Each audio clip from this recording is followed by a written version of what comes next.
A menudo escuchamos a los medios de comunicación, a los políticos y analistas financieros hablar del billón de dólares, sin apreciar lo que realmente significa. Un billón es un número masivo, es muy grande, casi insondable. El cerebro humano tiene problemas para entender algo tan grande. Así que vamos a intentar tratar de ponerlo en perspectiva. Si ganaras $1 por segundo, necesitarías 11 días para ganar $1.000.000. Si ganaras $1 por segundo, necesitarías 31 años y medio para ganar $1.000.000.000. Y si ganaras $1 por segundo, te tomaría 31.688 años ganar tu primer billón de dólares. Cuando los políticos gastan e imprimen cantidades enormes de dinero medido en billones, entramos sin lugar a dudas en un territorio algo peligroso. Y esto es precisamente lo que la Reserva Federal y el sistema bancario central han permitido al gobierno de los Estados Unidos.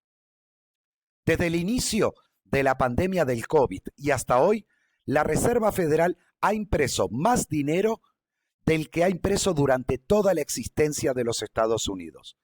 Desde la creación de los Estados Unidos, se tardó más de 227 años en imprimir sus primeros 6 billones de dólares de deuda. Pero en cuestión de tan solo meses, el gobierno de Estados Unidos imprimió más de 6 billones de dólares.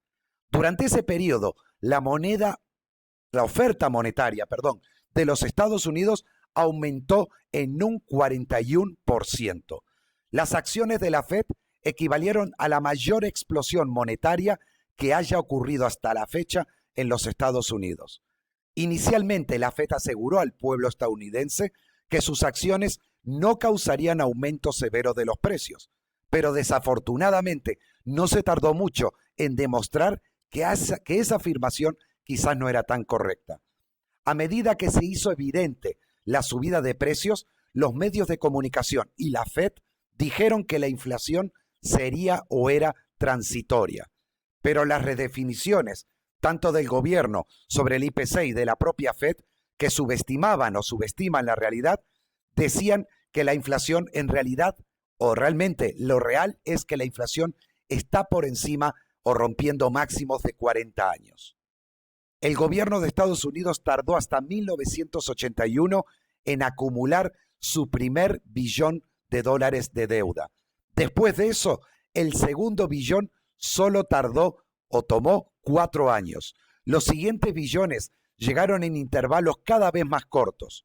Hoy en día, la deuda federal de los Estados Unidos se ha vuelto parabólica y supera con creces los 30 billones de dólares. Si ganaras $1 por segundo, tomaría casi 1.000.000 de años pagar la deuda federal de los Estados Unidos, y esto si realmente esta deuda dejara efectivamente de crecer. Según las proyecciones optimistas de la CBO, el gobierno de los Estados Unidos tendrá un déficit acumulado de más de 15 billones de dólares durante los próximos 10 años. O sea, un spread. Entonces, ¿quién va a financiar estos déficits incomprensibles o difícil realmente de encontrar una solución? La única entidad capaz de hacerlo son las impresiones de dinero por parte de la Reserva Federal. Vamos a simplificarlo en 3 pasos. El Congreso gasta billones, más de lo que el gobierno federal recibe o recauda en impuesto.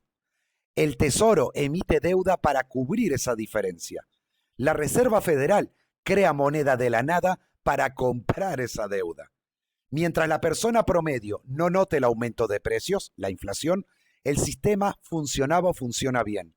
Sin embargo, una vez que los aumentos de precios se vuelven lo suficientemente dolorosos, crea presión política para que la Reserva Federal combata la inflación elevando las tasas de interés.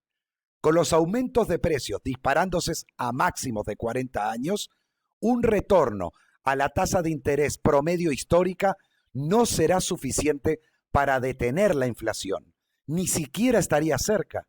Se necesitaría un aumento drástico, mucho más violento en las tasas de interés, tal vez del 10% o más, y si eso sucediera, significaría de que el gobierno de Estados Unidos estaría pagando más por el gasto o para cumplir esa tasa de interés de lo que realmente pudiera ingresar en concepto de los impuestos. Podemos ver esta dinámica en este gráfico o en el siguiente gráfico de la deuda federal y la tasa de fondos federales.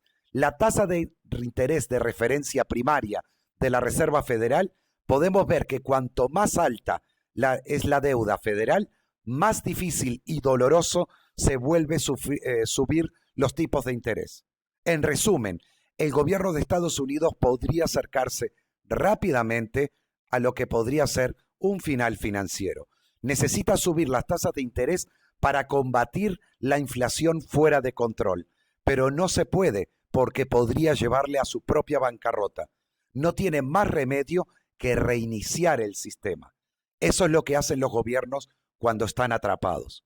Quizás tenga algo que ver todo esto con lo que está haciendo China de vender deuda americana y tanto interés y énfasis que también tiene junto a Rusia de crear esa nueva moneda de respaldo, quizás cuando quizás cuando el resto de países y bancos centrales descubran que lo que acabamos de comentar pudiera ser real.